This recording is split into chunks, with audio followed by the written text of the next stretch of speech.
So there was kind of a subplot today, wasn't it, with Carlos Baleba coming in, and the way football works. Obviously, Casemiro stands out as, potentially the man of the match. It's funny how these things go, isn't it? He's not our player, but he's been linked so much that I have to ask you, what did you make of Carlos Baleba today?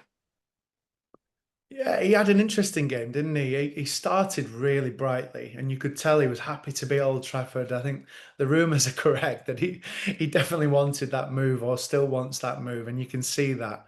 And he started well, he was dropping deep to receive off Van Heck, and he was spraying the ball around. But it was only 10 minutes or so, and then he just quickly reverted to type.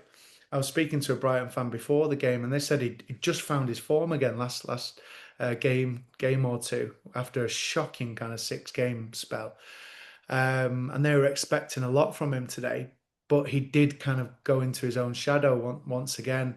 And in short, Casemiro had one on him, and that was like you say. There's an irony there, isn't there? Because we're trying to replace the great Brazilian, and there was one moment in the game where Casemiro's just done a little round the corner first time, which takes Baleba right out.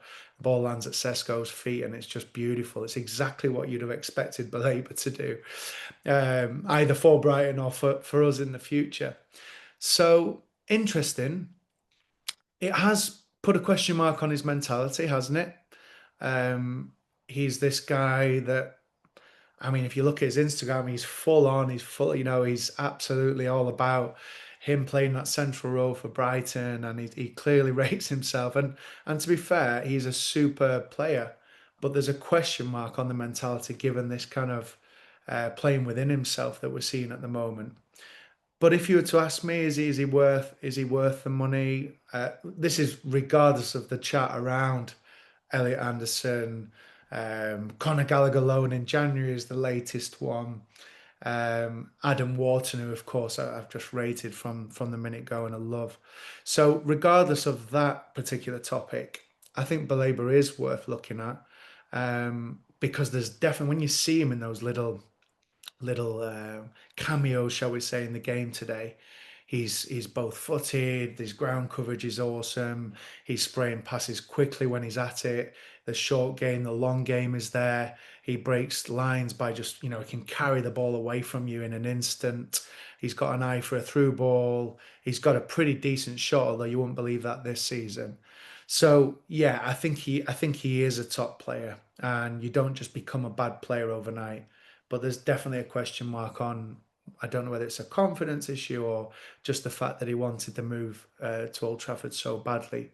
So there's definitely a question mark over him. But yeah, I mean, as I say, there's probably one other midfielder you go for ahead of him, which we can debate another day, Steve. But Yeah. um, he's certainly a player. Today only in glimpses, to be fair. There was a lot of love for Casemiro after the game from Ruben Amorim as well.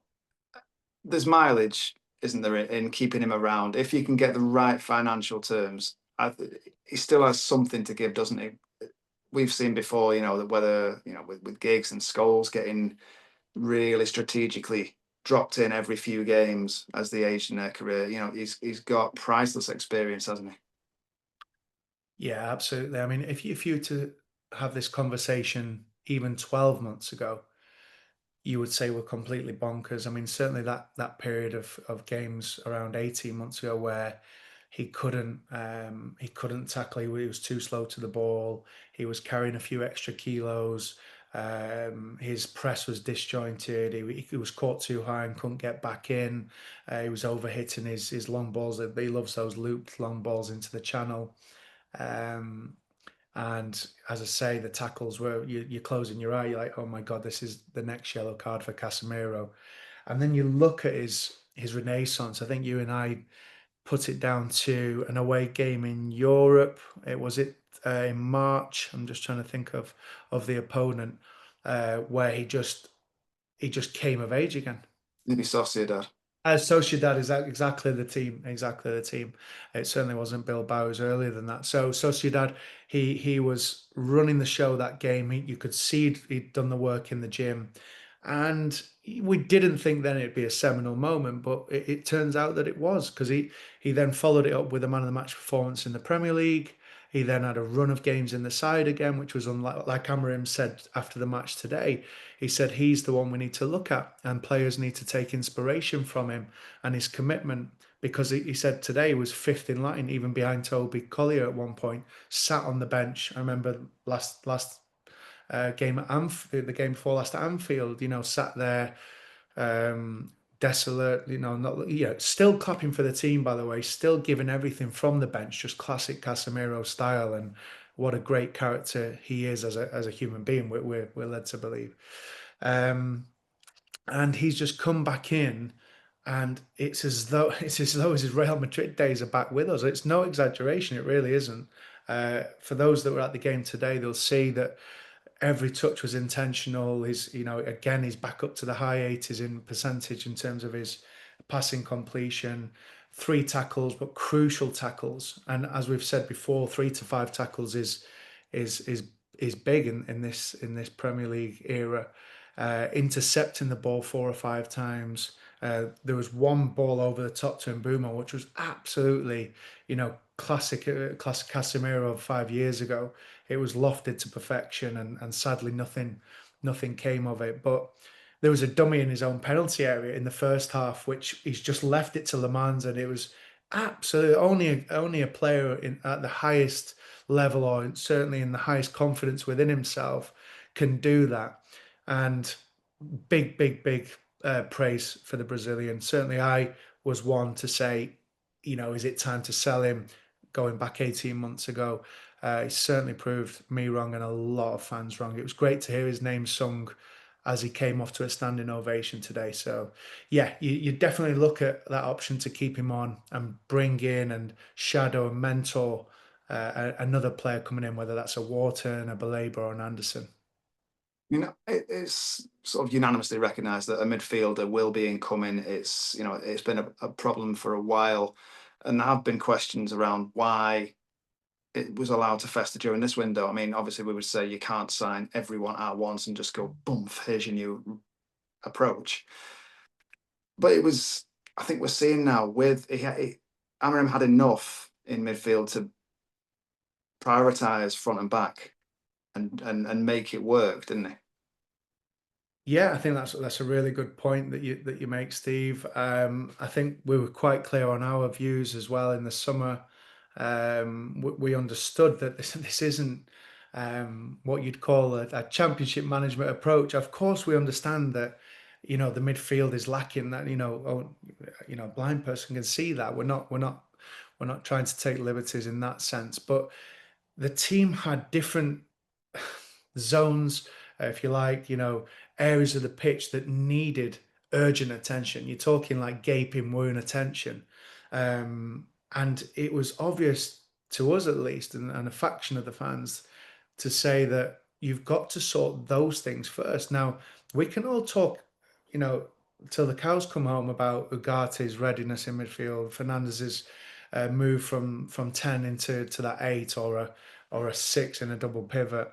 Casemiro's aging legs, Toby Collier not being quite at it to start in the Premier League, Kobe's use or misuse, as the case may be. But they are players that you can utilise and rely on and rotate and until you find the perfect solution, which we were confident the board were doing. And it seems that that's what they've been doing. Yes, there was the crafty bid there for Baleba at the last minute in the summer.